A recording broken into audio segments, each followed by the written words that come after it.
입니다. 할렐루야. 우리 앞뒤적으로 인사합시다. 주님의 나라가 임하였습니다라고 인사하겠습니다. 주님의 나라가 임하였습니다.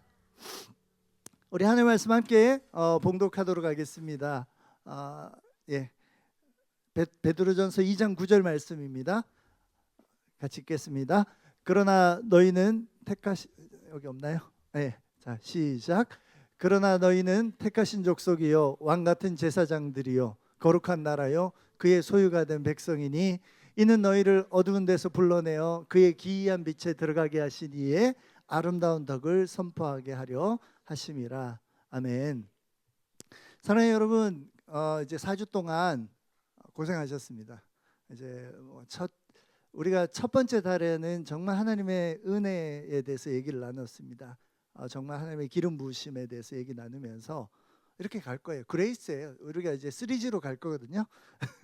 너무 시대적으로 3G면 너무 옛날이 아닌가 싶은데 지금 5G, 6G 뭐 이렇게 되는데 아무튼 먼저 첫 달은 그레이스로 해서 정말 목마름으로 하나님 앞에 나아갔습니다. 둘째 달에 뭐였어요? 부르심이었죠. 네, 부르심. 네. 하나님께서 우리를 통해서 또 부르시고 우리를 통해서 역사하시고 또 양육하시고 세워나가시는 하나님의 그러한 일들을 기대해서 오늘 이번 달에 계속해서 나누었던 하나님 나라입니다. 그래서 정말 저와 여러분들은 이 하나님의 나라를 꿈꾸면서 기대했으면 좋겠습니다. 이번 4주 동안 오늘도 이따가 이제 사례 발표는 할 건데요. 4주 동안에 사례 발표하면서 여러분 불편한 마음이 좀 있으셔야 돼요. 왜 나하고 전혀 상관없는 분들의 얘기를, 정치인들의 얘기를, 뭐 신학자의 얘기가 나오고 막 나라를 세웠던 사람들, 혁명을 일으켰던 사람의 얘기까지 나왔습니다. 정말 저기 딴 나라 얘기 같잖아요. 그리고 목사님 뭐 혹시 고지로 나뉘세요? 이렇게 아니 그러면은 우리 선거에 다 나가야 되나요? 뭐 이런 불편한 마음들이 없으셨나요? 제가 일부러 여러분들 불편하게 하기 위해서 만들었던 내용들이라고 보면 됩니다. 그리고 다음번에 이제 하나님 나라가 돌아오게 되면 내년에는 사례 발표 부분은 여러분께 맡길 겁니다. 할렐루야.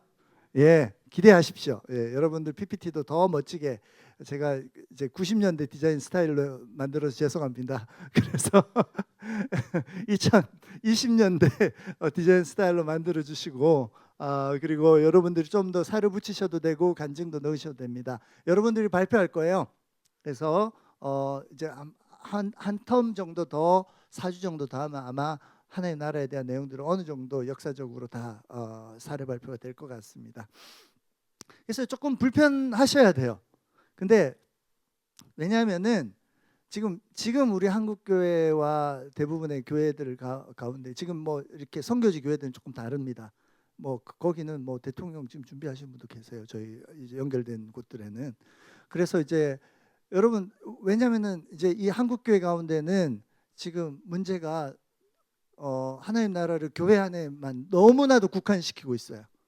담을 쌓아버렸어요. 하나님 나라가 여기라고 얘기를 하고 있어요. 그래서 저 바깥은 세상이라고, 세상은 무서운 것이고 세상 가운데 이겨야 된다고, 세상 가운데 버텨야 된다고, 그리고 주일날 나와서 회복받고 다시금 세상에서 인내하면서 이겨내야 된다고 이렇게 가르치고 있어요.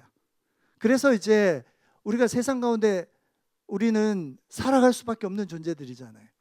6일 동안 세상의 삶이고 하루 동안의 이 교회의 삶인데 이 교회가 하나님 나라라고 얘기를 합니다. 여러분 맞는 말이기도 하고 틀린 말이기도 합니다. 그죠? 왜냐하면은 이스라엘이 하나님 나라일까요? 아닐까요? 이스라엘이 하나님 나라죠. 이스라엘 아닌 나라들은 하나님 나라일까요? 아닐까요? 하나님 나라죠. 하나님 거죠. 그것도. 그래서 이제 이사야서나 뭐 이런 데 보면은 뭐 열방에 대한 예언들이 다 나와요. 하나님 거가 아니면 하나님 거기 왜 관심을 두겠어요? 그 나라들도 회개하고 돌아오기를 원하시는 거죠. 여러분 온 만물은 하나님의 것이에요. 우리는 착각하는 거예요. 이스라엘에게는 특별 계시를 주셨고 특별한 사명을 주셨습니다. 신명기서에 나오는데요. 제사장 나라라는 겁니다. 하나님께서 이스라엘을 통해서 하나님께서 그곳의 성막 가운데 자정하여 주셨고 이스라엘 백성들이 이스라엘 나라가 그 제사장 나라로서의 거룩함과 또 성결함으로 온전히 세워질 때 열방 나라들이 이스라엘을 통해서 복받게 되는 거예요. 근데 이제 이스라엘 사람들이 담을 쌓아버렸어요. 그리고 자기들끼리만 놀다가 결국 자기들도 거룩함을 잃어버렸어요. 우상을 숭배하기 시작했어요. 그러면서 이스라엘뿐만 아니라 온 나라들이 멸망하는, 이스라엘 주변국들이 다 멸망해버렸어요. 교회도 마찬가지입니다. 오늘날 하나님께서 교회를 세워주셨어요. 오늘 교회를 향해서 아까 베드로전서 말씀처럼 왕 같은 제사장이래요. 거룩한 나라래요. 그의 소유된 백성이래요. 우리를 그렇게 불러주셨다는 거예요. 자, 교회만 하나님의 나라일까요? 아니라고 했죠. 나가서도 하나님 나라, 그리고 모든 게 하나님의 것입니다. 자, 그런데 교회에게 주신 그 사명은 하나님의 나라로서 나아가서 하나님의 나라와 통치들을 우리가 속한 모든 영역에 실현시키는 거예요. 그래서 근데 이제 교회가 어떻게 했냐면요. 지금 이제 조금 왜곡된, 여러분들을 그 나라의 통치자로 세워 나가야 되는데 여러분들의 에너지를 다 교회에만 끌어들여서 교회 짓기 시작했어요. 얼마나 많은 교회들이 지어졌는지 몰라요. 여러분 가다 보면은 전국 사방팔방에 어마어마하고 의리의리한 교회들이 얼마나 많은지 몰라요. 거기에 에너지들을 다 집중했어요. 근데 우리 선교 초기에 어땠습니까? 사람에게 투자하기 시작했죠. 그때는 사람 키워서 유학 보내고 또 공부시키고, 교회가 그런 일 했어요. 이승만이 무슨 돈으로 미국 갔겠어요? 무슨 돈으로 유학하고 박사를 몇 개씩 땄겠어요? 교회가, 선교사님들이 그 일들을 도와줬어요. 사람 키워내고 사람들이 그 일들을 해나갈 수 있는데 사명대로 살 수 있도록. 또 상해 임시정부의 그 막대한 자금이 어디서부터 갔겠어요? 거의 다 교회에서 헌금한 거예요. 여러분, 그러면 지금 더 이상은 교회가 그런 일 안 한다는 거예요. 여러분의 에너지를 뽑아내가지고 갈아 넣어가지고 교회에 올리고 건물 올리는 데 다 쓰고 있다는 거예요. 푸른 나무는 아니라고 믿습니다. 저는 곽성호 목사님은 절대 그럴 분 아니에요. 예. 왜냐하면 곽성호 목사님 오히려 거꾸로 좀 하셔야 될 분이고 사랑해요 여러분. 그래서 대부분의 교회들이 사람들의 그 열정과 헌신의 에너지를 갈아 넣어가지고 건물 올리고 바벨탑 쌓는 게 바로 지금 오늘날 현실이라는 거예요. 여러분, 이 에너지가 교회를 넘어서 나아가야 된다는 거예요. 이스라엘 백성들에게 제사장 나라라고 했듯이 하나님께서 이 땅 교회들을 사용해서 열방 가운데, 세계 가운데, 모든 영역 가운데 하나님의 나라를 일으키기 원하는 거예요. 여러분, 하나님의 통치가 가장 미치지 못하는 곳이 어디인가요? 어디라고 생각하세요? 아마 보면 열받는 곳, 청와대 아닌가요? 막 열받아요. 그죠? 또 어디 국회 보면 열받고, 막 재벌들 보면 열받나요? 아무튼 뭐 여러분들이 열받는 곳들 있죠. 거기가 제일 하나님의 나라가 필요한 곳이에요. 그러면 여러분 열받을 때 어떻게 해야 돼요? 거기 들어가서 그곳을 변화시켜야죠. 예, 이게 사명이라는 겁니다. 그래서 비라 할베스 목사님 그렇게 얘기합니다. 우리에게 거룩한 불만, 이게 바로 우리에게 주신 하나님의 비전이라고요. 여러분에게는 어떤 거룩한 불만이 있습니까? 어떤 것이 여러분을 정말 참지 못하게 하는 것들이 뭐가 있습니까? 여러분, 그러한 것들로 하나님이 여러분을 지금 부르고 계신다는 거예요. 사랑하는 여러분, 그래서 하나님의 나라는 우리의 삶에서부터 저기 열방 끝까지가 포함된 게 하나님의 나라예요. 그것도 다 여기서부터 여기까지 전부 다예요. 저기 청와대만 그게 아니에요. 여러분, 정치, 윌리엄 윌버포스처럼 노예 해방하고 막 이런 것만 하나님의 나라가 아니에요. 하나님의 나라는 내 작은 삶에서부터, 내 작은 생각에서부터, 여기서부터 하나님의 나라고요. 저 끝까지 하나님의 나라라는 거예요. 하나님께서 그 모든 곳의 주인은 나다라고 얘기를 하는 거예요. 그래서 하나님의 나라에 대해서 우리가 이제 저와 여러분들이 여러분 삶의 현장에서 이 나라를 실현시켜 나가야 돼요. 하나님의 통치를 실현시켜 나가야 돼요. 근데 이제 하나님의 통치, 그러니까 막연하잖아요. 오늘은 이 하나님의 통치에 대해서 좀 생각해 보는 시간 가질게요. 하나님 나라에 대해서 조금 더 명확하게 저와 여러분들이 이해가 좀 필요한 것 같습니다. 여러분, 지금 오늘날에는 이제 중앙 집권적인 나라 안에서 저와 여러분이 살기 때문에 하나님의 통치 그러면 잘 조금 뭔가 이해가 안 돼요. 그리고 그게 어떻게 적용되는지도 잘 모르겠어요. 근데 이제 이 당시에 있었던 나라는요, 중앙 집권적인 그런 오늘날 우리가 살아가는 그 나라가 아니에요. 그럼 어떤 나라일까요? 바로 봉건 국가 시대예요. 봉건 국가는 시스템 완전 달라요. 여러분 이제 시족 국가, 부족 국가 얘기 들어보셨죠? 옛날에. 그래서 이제 시족 국가들이 모여서 부족 국가가 되죠. 부족 국가가 모여서 이제 또 그다음 나라가 되고요. 이런 식으로 되잖아요. 예를 들어서 이제 여러 뭐 가야만 해도 6가야인가요? 6개의 이제 미국에서 공부한 분들이 많아가지고 잘 모르시는 분들, 가야가 여러 개 있었잖아요. 이 전체가 또 가야였어요. 금강가야가 있고 대가야가 있고 뭐 이런 가야들이 여러 개 있었거든요. 가야가 경상남도인 줄 아시죠? 네, 몰라요? 경상남도에 가야가 있었습니다. 네, 그래서 거기 가야를 볼 수 있어요. 네, 할렐루야. 네. 자, 그런 식으로 봉건 국가는 어떠냐면요, 여러 개의 그 봉신국들이 있어요. 봉신국들이 주군을 섬기는 그러한 나라 형태로 이루어져 있습니다. 그래서 이제 이게 봉신국들이 주군을 섬길 때에 섬기는 그러한 것들을 가지고 이제 우리가 로열티라고 하죠. 그분의 이름으로 통치하는 그 로열티를 낸다는 게 거기서 나온 말이에요. 그래서 이걸 가지고 주군 이 두 집단은요, 계약을 맺어요. 계약을 맺는데 주군 봉신 계약이라고 합니다. 다른 말로 종주권 계약이라고 하는데 성경에는 그게 뭐라고 나와 있냐면요, 언약이라고 되어 있어요. 성경에 나오는 언약은요, 우리가 그냥 약속, 복사 이게 아니고요.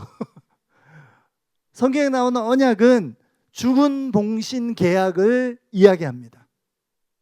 아브라함과 하나님께서 맺었던 언약 쭉 내려가지고 예수님이 새 언약으로 주셨고, 이 모든 언약이라는 단어는 바로 이 주군 봉신 계약, 종주권 계약과 똑같은 얘기라는 거예요. 자, 처음 듣는 얘기죠? 네, 표정들을 보니까 뭔 얘기를 하는 거야 하면서. 자, 이 나라 형태를 근거로 성경에서 하나님 나라는 이야기되고 있다는 거예요. 그러니까 잘 좀 뭔가 명확하게 이해가 되지 않는 거예요. 자, 이제 설명을 드릴게요. 자, 보통 주군 봉신 계약이 맺어지는 상황에 대해서 제가 설명을 드릴게요. 보통 이제 작은 부족 국가가 이제 왕이 있겠죠. 그 왕이 있는데 옆에 부족이 쳐들어왔어요. 막 괴롭히면서 약탈해 가고 막 이제 노예를 삼아요. 그때 날 좀 도와달라고 조금 센 나라에게 도움을 청합니다. 그때 이 왕이 오는 거예요.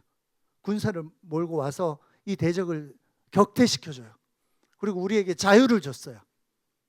예수님이 우리에게 자유 주듯이 동일하게 그렇게 했어요. 대적을 격파하고 우리에게 자유를 줍니다. 자, 그러면 너무나도 은혜롭고 너무나도 좋겠죠. 너무 감사하겠죠. 그리고 오우 센데 너무 세요. 그러니까 이분에게 이제 이 죽은 나라에게 요청을 하는 거예요. 우리를 보호해 달라. 우리와 언약을 맺어 달라. 우리와 죽은 봉신 계약을 맺어 달라. 우리가 당신의 봉신국이 되겠습니다. 보통 이런 식으로 체결이 돼요. 어려움을 겪고 공격을 당하고 침략을 당할 때 요청을 해서 자유를 얻게 되고, 그리고 이렇게 죽은 봉신 계약을 맺습니다. 계약을 맺을 때 주로 어떤 형태냐 하면요, 하나님께서 아브라함과 계약을 맺을 때 창세기 15장에 나오죠. 짐승을 두 조각으로 냅니다. 반을 가릅니다. 그리고 이제 새는 가르지 않았죠. 그죠? 너무 작아서. 새는 너무 작아서 못 가르고 반을 갈라요. 자, 그리고 여기 이 짐승 사이 반이 쪼개져 있잖아요. 이 짐승 사이 길이 있잖아요. 이 사이를 주군과 봉신이 이제 주군이 먼저 걸어가고 봉신이 따라 걸어갑니다. 그리고 이야기합니다. 누구든지 이 계약을 어기는 자는 신의 이름으로 계약을 맺고, 누구든지 이 계약을 어기는 자는 이런 짐승같이 될 것이다. 이렇게 선언하고 그 계약이 체결이 되는 형태입니다. 자, 근데 아브라함과 하나님이 맺을 때 놀라운 거는 그 쪼개진 짐승 사이로 타는 횃불이 지나갑니다. 그리고 아브라함은 지나갔을까요? 안 갔을까요? 갔다는 얘기 없어요. 원래는 두 분 다 가야 되거든요. 지나가야 되거든요. 근데 아브라함은 지나가지 않았어요. 이걸 가지고 우리는 일방적 언약이라고 합니다. 아브라함의 자손이 범죄하고 아브라함의 자손이 이 언약을 깨뜨렸지만 하나님은 본인 스스로가 그 책임을 진 거예요. 본인만 책임을 진 거예요. 그래서 하나님께서 그 아들 예수 그리스도를 이 땅에 보내셔서 쪼개지게 하고 죽임당하게 하고 우리에게 이 언약의 모든 새 언약을 주신 이 여정이 바로 이 언약을 통해서 볼 수 있습니다. 아무튼 언약 체결은 그렇게 진행이 돼요. 자, 그러고 나면 이제 의무가 생겨요. 의무가 생기는데 주군의 의무는 뭐냐니까 엄청 많아요. 이 사람들이 이제 먼저 정치 군사적인 의무가 있습니다. 적들이 쳐들어오면 도와줘야 돼요. 물리쳐줘야 돼요. 가서. 두 번째는 경제적 의무가 있습니다. 얘네들이 먹고 살 수 있도록 땅을 줘야 됩니다. 그래서 땅을 주고 거기서 살고 정착할 수 있도록, 보통 성과 성 주변의 땅들이죠. 그래서 땅을 줘서 거기서 살아갈 수 있도록 하고, 흉년이나 흉작이 있을 때는 이제 식량을 공급해 주기도 합니다. 그리고 마지막으로 이제 경제적으로, 정치적으로, 법적으로 만약에 이제 주변 나라들과 어떤 법적인 분쟁이 붙었을 때는 적극적으로 변호해 줘야 됩니다. 이게 주군의 의무예요. 그럼 봉신의 의무는 뭐가 있을까요? 봉신의 이름은 딱 한 가지라고 보면 돼요. 주군의 이름으로 잘 통치하면 돼요. 거기를. 그래서 이 모든 게 다 주군 거다. 요게 로열티죠, 그죠? 로열티로 10% 내는 거는 아시죠? 11조. 11조 잘 내고 11조 내는 게 그 안에 들어있는 내용이라는 거예요. 자기 이름이 아니라 주군의 이름으로 이 땅을 잘 다스리는 게 봉신의 역할이라는 거예요. 사랑하는 여러분, 그래서 이 봉신 같은 경우에 자기 이름으로 다스리는 순간 이거는 반역이 되는 거예요. 근데 바벨탑 사건 때 어떻게 했습니까? 이 사람들이 신할 평지로 오다가 성가대를 쌓아서 하늘에 닿게 하고 우리 이름을 내자, 흩어짐을 면하자라고 하죠. 그게 하나님께 반역하는 거예요. 자기 이름으로 이제는 더 이상 하나님의 이름이 아니라, 주군이신 하나님의 이름이 아니라 우리의 이름으로 이제는 나라를 세우는 거예요. 독립국가가 되는 거예요. 이 주군 봉신 계약을 깨뜨리고 내가 주군으로 독립하는 거예요. 이거만 안 하면 돼요. 예, 이게 근데 제일 중요해요. 근데 문제는 우리가 살아가면서 이거 제일 많이 하는 거예요. 내가 교만해서 다 내가 하는 것처럼 그렇게 하는 순간 하나님은 정말 그걸 너무너무 싫어하는 것 같아요. 하나님, 내가 다스리는 곳은 하나님의 것입니다. 하나님의 땅이고요. 하나님의 성이고요. 하나님의 백성들입니다. 주님, 제게 지혜를 주시고 능력 주셔서 잘 다스릴 수 있도록 해주세요. 이게 우리의 보통 자세인데, 내가 좀 능력이 있지 뭐 이렇게 나가는 순간 이제 패가 망신하는 거예요. 내가 좀 실력이 있고 내가 좀 이렇게 머리도 좋아서 이런 순간. 예.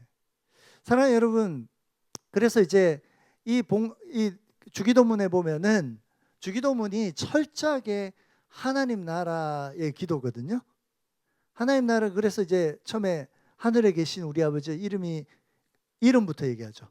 이름이 거룩히 여김을 받으시오며 나라가 임하옵시며 뜻이 하늘에서 이룬 것 같이 땅에서도 이루어져. 죽은 나라에서는 하나님의 뜻이 바로 통치가 되잖아요. 하나님 거기 계시니까. 봉신 나라에서는 이게 뜻이 하늘에서 이룬 것 같이 땅에서도 이루어지려면 어떻게 해야 돼요?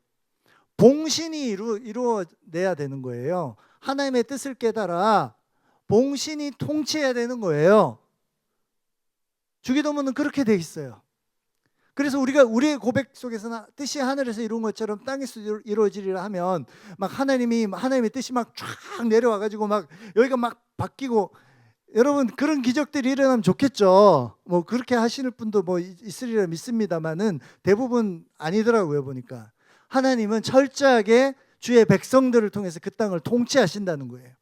뜻이 하늘에서 이룬 것처럼 땅에서도 이루어지기 위해서 내가 그렇게 헌신하겠습니다라는, 그렇게 섬기겠습니다라는 그런 고백이 바로 주기도문이에요.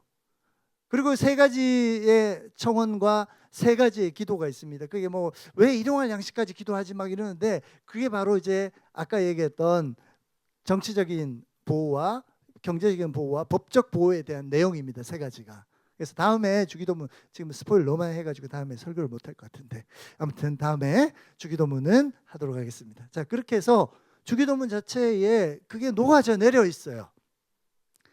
그래서 여러분, 하나님 나라라는 것은 결국에 우리를 봉신 삼으신 거예요. 내가 다스리고 있는 영역, 여러분 없는 사람 없어요. 여러분 말단 직원들이 있고 여기 전무님도 계시고 대표님도 어디 계시잖아요. 저기 대표님들도 계시고 한데, 대표는 전체를 다 다스리죠.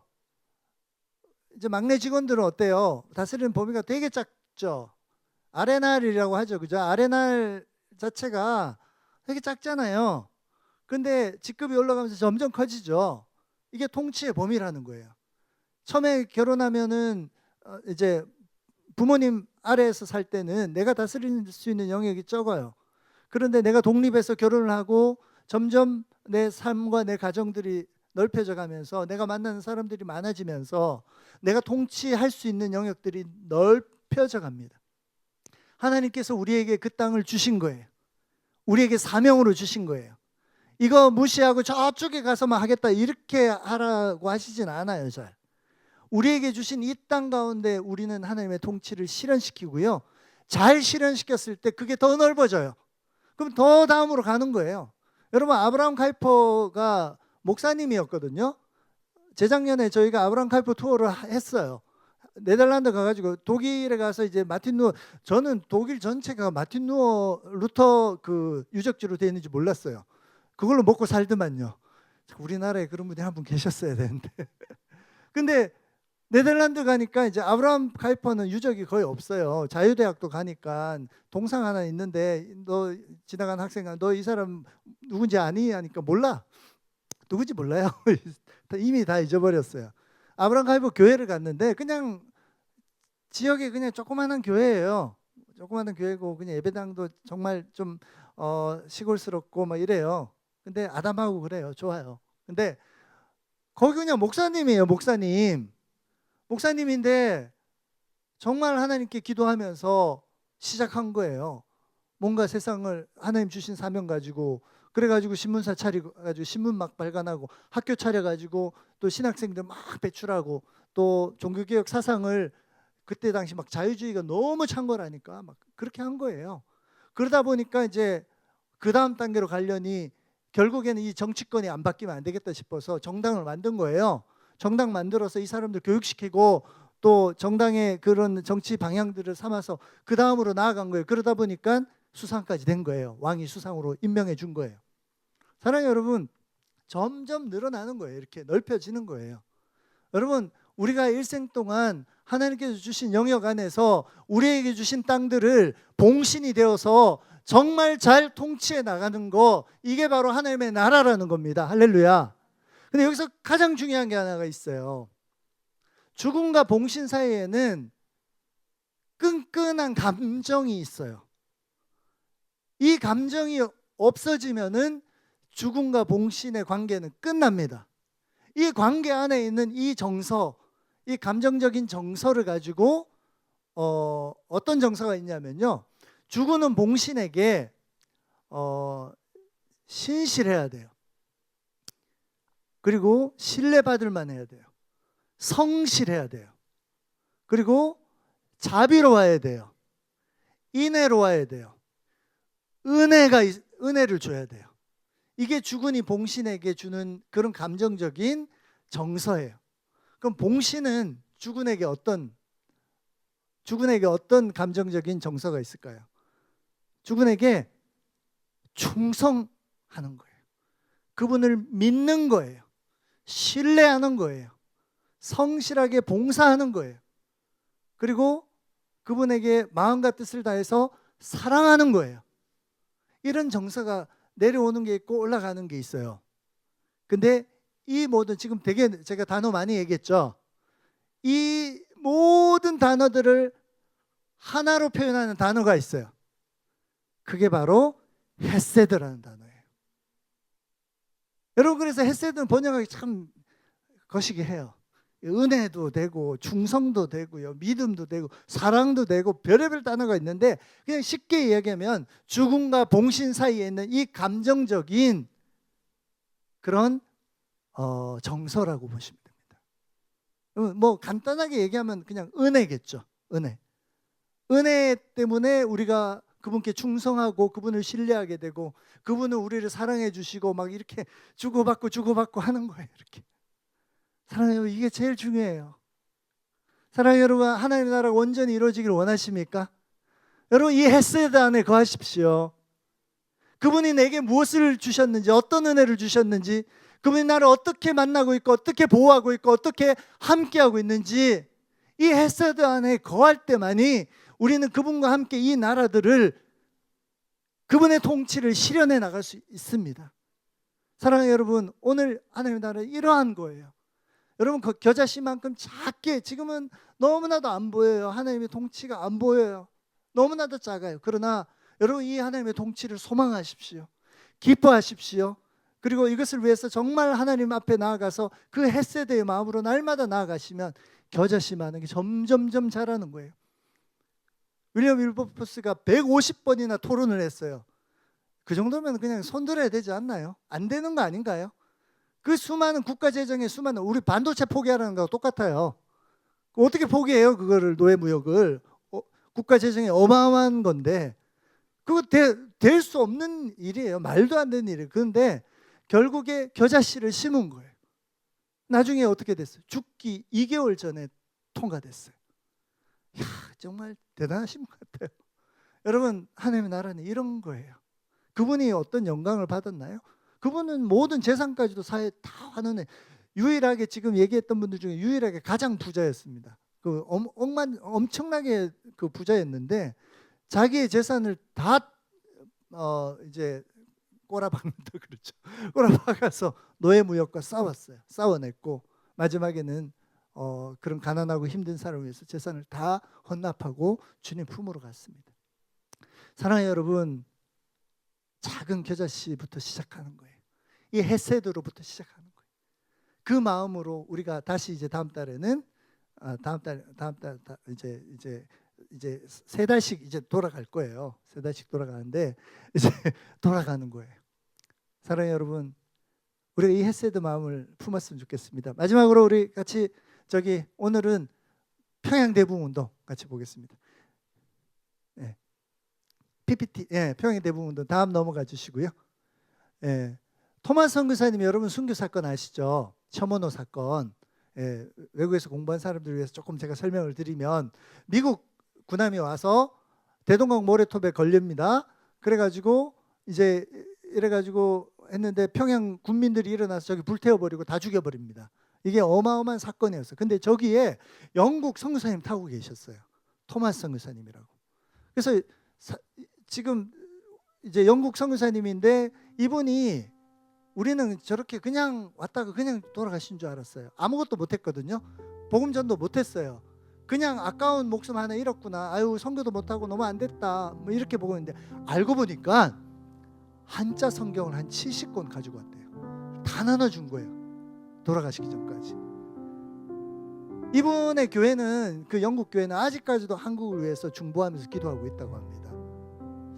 그래서 이제 근데 돌아가시기 직전에 바로 앞에 있던 채치랑이라는 11살짜리 소년한테 성경책 2권을 줬습니다. 이 11살짜리 소년이 그 성경을 가지고, 무섭잖아요.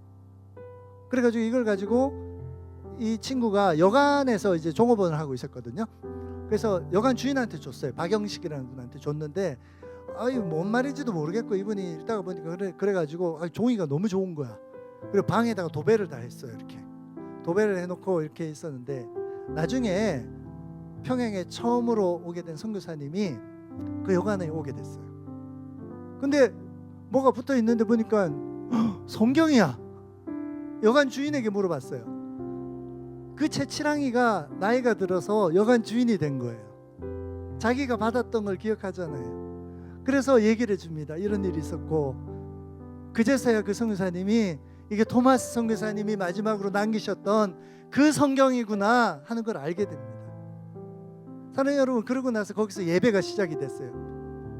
거기 교회 이름이 널다리골 교회였는데, 이제 다음 페이지 넘겨주시겠어요? 널다리골 교회가 점점 커서 장대영 교회로 바뀌고요. 다음 페이지 넘겨주시겠어요? 장대영 교회에서 드디어 평양 대부흥 운동이 일어납니다. 할렐루야. 우리 토마스 선교사님이 흘리셨던 그 피가 결국에 이 땅에 부흥을 가지고 오게 됩니다. 사실 이거는 이제 평안남도 사경회였거든요. 평양 대부흥 운동이 20년 동안 130만 명이 이 사경회에 참석을 합니다. 어마어마한 숫자가 참여를 해서 그래서 해외에 막 소개되기도 할 정도로 하나님께서 말씀의 그런 부흥들이 일어나게 하시고 하나님의 나라가 일어나게 합니다. 1907년도 어게인 1907 아시죠? 1907년도에 이 부흥 운동이 일어나서 전국적으로 흘러갑니다. 다음 페이지 넘겨주시죠. 이때 보통 이제 여기에 참석하기 위해서는 지방에 있는 분들 저렇게 머리에 저렇게 이고 왔다고 합니다. 저 거의 고개 수준이죠, 그죠? 그리고 저기 젊은 여자분들 있죠, 아기까지 있죠. 저분들이 산을 14개를 넘어서 왔다고 합니다. 그래서 200km를 걸어왔다고 하거든요. 200km면은 대구까지가 지금 240km 정도 된다고 합니다. 한 뭐 9미 정도 되겠죠. 거기서부터 여기까지 걸어왔다는 거예요. 그 정도로 열정이 있었어요. 어떤 남자들은 저 땅끝 마을 무안 있죠. 무안에서 평양까지 걸어온 분들도 있고요. 말씀을 사모하는 그 열정들이 하나님께서 그러한 마음들이 이 땅에 부흥을 주시는 하나님의 은혜로 왔다는 것들을 봅니다. 다음 페이지 넘어가 주시죠. 놀라운 거는 이 부흥 이후에 일어난 하나님 나라의 엄청난 운동들이 시작이 됩니다. 물론 그 전부터 있었고요. 이 기점으로 교회들이 깨어서 일어나서 정말 이 땅을 위해서 눈물로 기도하기 시작하고 이 땅이 정말 하나님 나라가 임하기를 위해서 기도하고 그리고 운동하기 시작하고요. 그 위험을 무릅쓰고 나서서 하나님 나라를 위해서 일어나기 시작했다는 겁니다. 다음 페이지 넘어가 주시죠. 먼저 이제 남강 이승훈 선생님인데요. 이분이 평양 대부흥 운동 직후에 관서 자문 운동을 시작합니다. 이거는 경제 비즈니스 운동이었어요. 일본의 경제에 예속이 돼 있었기 때문에 이태리로부터 이태리가 아니고 이탈리아 이탈리아부터 직수입 무역을 시도합니다. 그리고 또 자기 주식회사 설립을 하고요. 민족 자본을 만들기 위해서 이런 비즈니스 창업 운동들을 시작합니다.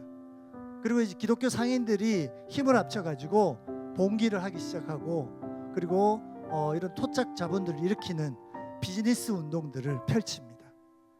1907년도에 이제 대구에서는 국채보상 운동이 일어나죠. 이러한 경제 운동들이 일어났습니다. 나중에 시간이 많이 흘러서 또 조만식 선생이 물산장려 운동까지 이 경제 운동들이 펼쳐집니다. 하나님께서 비즈니스 사업가들을 일으키셔서 이러한 일들을 평양 대부흥 운동 이후에 시작하시는 것들을 볼 수 있습니다. 다음 페이지 넘어가 주시죠. 1907년도 4월 20일 참고로 제 생일입니다. 1907년도인데 지금 1월에 평양 대부흥 운동이 있었거든요. 딱 3개월 후입니다. 도산 안창호가 한국에 와서 항일 비밀 결사 단체를 만듭니다. 정치 운동을 시작합니다. 여기서 이제 민족 의식과 독립 사상을 고취시키고요. 단합해서 국민 운동의 역량들을 축적하는데요. 놀라운 거는 이 신민회에는 하부 단체들이 주로 움직였어요. 그 하부 단체가 청년하구회, 동제오, 면학회, 권장회인데요. 전부 학생 운동이었어요. 당시에 평양 대부흥 운동이 있었을 때 평양 지역에 있는 그 학교들 안에서도 기도 운동과 회개 운동이 일어나서 수업을 못할 정도였다고 합니다. 그 학생들이 일어나서 무엇을 했을까요? 바로 이 땅의 독립을 위해서 일어났다는 거예요. 여러분 나중에 수많은 독립운동들도 거의 다 하나님의 사람들이 일으키기 시작했고요. 이것은 이 여파가 1919년 3.1운동까지 이어지게 됩니다. 다음 페이지 넘어가 주시죠. 사랑하는 여러분, 평양 대부흥 운동 이후에 하나님의 부흥을 경험했던 그러한 열정과 그러한 열망들은 하나님 나라 운동으로 나아가기 시작했다는 거예요. 자기가 할 수 있는 모든 것을 다해서 하나님께서 통치하시는 이 식민지 조선 땅이 변화되기를 꿈꾸면서 바라면서 정말 기도하며 몸부림치며 이 운동을 해나갔다는 거예요. 근데 일제한테 걸렸어요.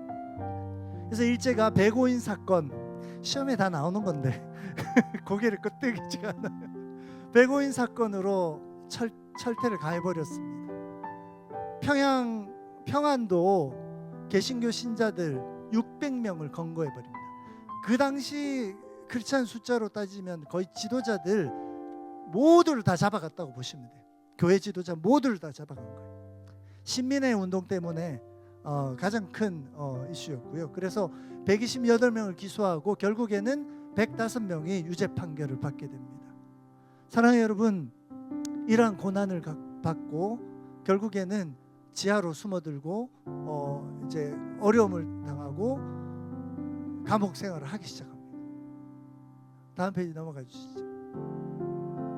삼천리 반도 금수광산, 하나님이 주신 동산, 이 찬양 부르면서 이 부흥을 경험하고 하나님 나라를 기대하고 소망하고 꿈꿨던 우리의 믿음의 선배들은 이 땅을 위해서 이렇게 하나님께 쓰임받으면서 고난당하고 핍박당하며 주님께 나아갔다는 사실을 좀 기억했으면 좋겠습니다.